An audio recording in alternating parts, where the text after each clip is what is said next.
Success story number 5, broke the no contact rule 1 time. This is Joe.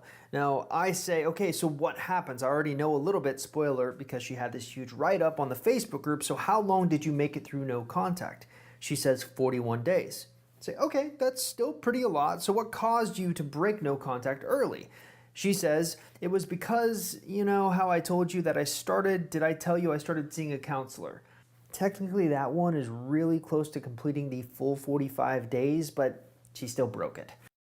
Success story number 6, broke the no contact rule 4 times. Now I say it did, yeah, so that's the other thing I'm noticing. It's people calling audibles mid-play, blah, blah, blah. Rachel says, well, yeah, I broke mine like 3 or 4 times.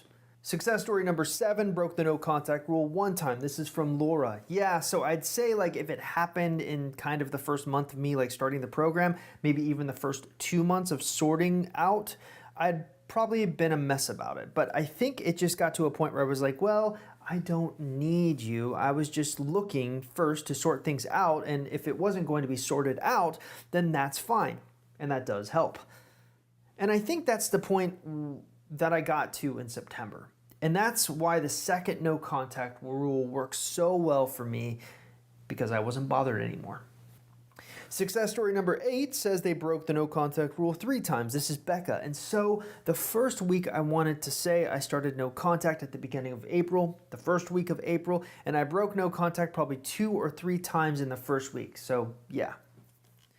Success story number 9, broke the no contact rule 2 times.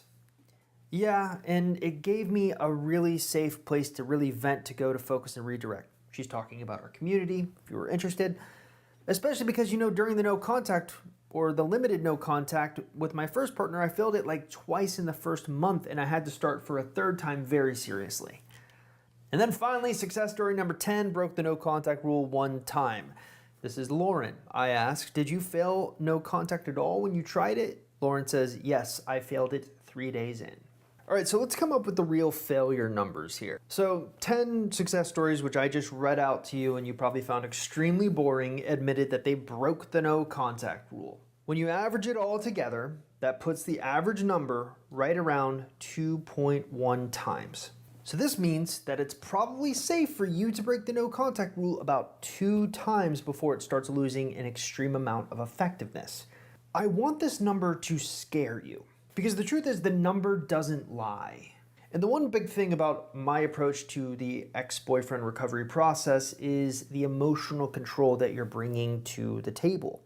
The no contact rule, if anything else, is a perfect litmus test for how much emotional control that you have. And if you're consistently breaking the no contact rule, well, you're usually not having a high level of emotional control. It's definitely no mistake that the individuals who ended up getting their exes back ended up not only breaking the no contact rule a little amount of time. Remember, over 60% of people that I audited here did not break the no contact rule at all. But those that ended up breaking it didn't break it usually on average more than 2 times. Yes, there's a few outliers here and there, but those are what they are, outliers. So what's the big takeaway?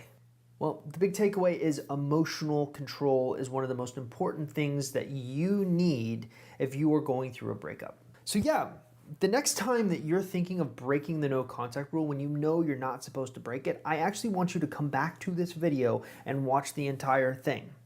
Because just know that while it may not seem like such a big deal for you to break it and give in to those anxious tendencies,